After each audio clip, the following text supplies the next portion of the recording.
Time now for business with Kate Moody. Good evening, Kate. Hi, James. So the rollout of COVID-19 vaccines, we're talking about it here in France as well this evening. You've got a new report about the cost of unequal distribution of those vaccines. Yeah, that phenomenon that's being called vaccine nationalism, which sees more developed, richer nations get access to vaccines long before developing economies do.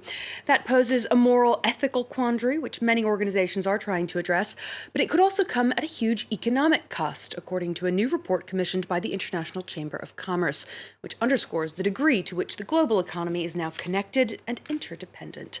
In the most extreme scenario, which would see poor nations largely left out of the vaccine rollout in 2021. The report says the global economy would suffer losses of over $9 trillion. Half of that would be shouldered by the richest countries, despite benefiting from the vaccine. The report highlights the funding gap of over $27 billion to ensure equal distribution and says it would generate returns of up to 166% of that investment if met. Well, John Denton of the ICC told me earlier that this report should give governments the impetus to support those programs. Take a listen. Kind of crazy notion that in order to support the equal distribution, it's somehow an act of charity by rich countries to poor countries is absolute nonsense. It's absolutely in the economic common sense to do so. Because, for example, if you look at all the stimulus packages running around, if you want to ensure there's durable impact, you've got to make certain those supply chains are operating and the economies are operating in developed countries, which at the moment are out of the reach of access to the vaccine. Otherwise, you have a direct line back, not to Wall Street or to the CAC 40, it actually goes straight to the main street and actually to the service workers, say in France, in restaurants and cafes, in putting together bits and pieces in order to make supply chains operate. Their suffering will be exacerbated. The United Nations Labour Division says more than 250 million jobs were lost in 2020 because of the pandemic. Women and minorities have been hit especially hard, furthering the inequality gap. Claire Rush reports.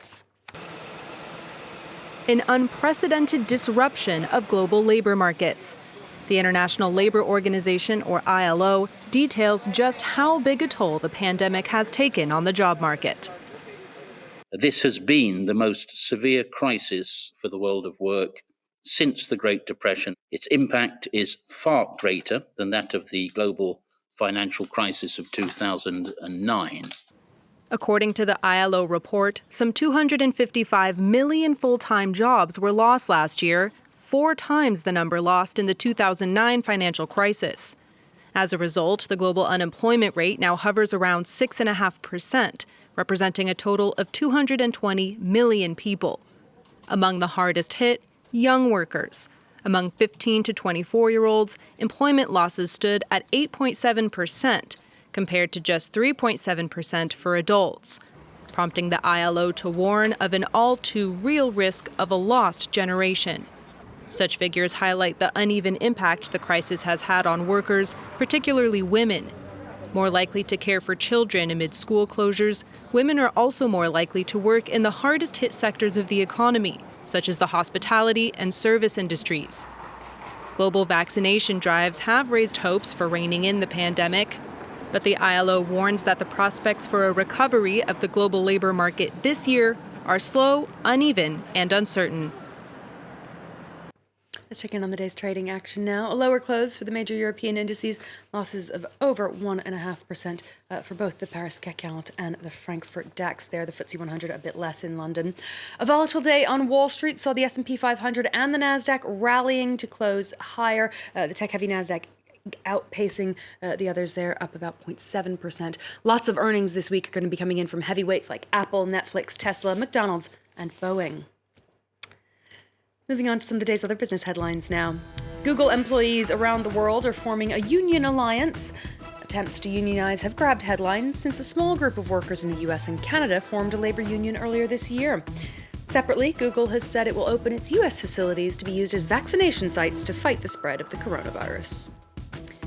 The American movie theater chain AMC has pushed back the threat of bankruptcy, raising over $900 million in funding since mid-December.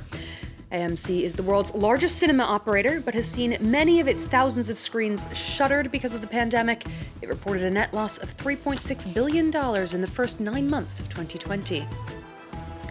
And the online retailer Boohoo has bought the Debenhams brand and website for about 62 million euros, but it will still be closing those 124 stores across the UK. The British department store collapsed last year and had been seeking a buyer. The online giant ASOS, meanwhile, has confirmed it's in exclusive talks to rescue some of the brands under the collapsed Arcadia Group, including the high street staple Topshop. For the first time in nearly 4 decades, Budweiser won't be running an ad during the Super Bowl. The beer giant's parent company, Anheuser-Busch, said it would instead be using that money that it would have spent on TV ads to raise awareness of the benefits of getting a COVID-19 vaccine.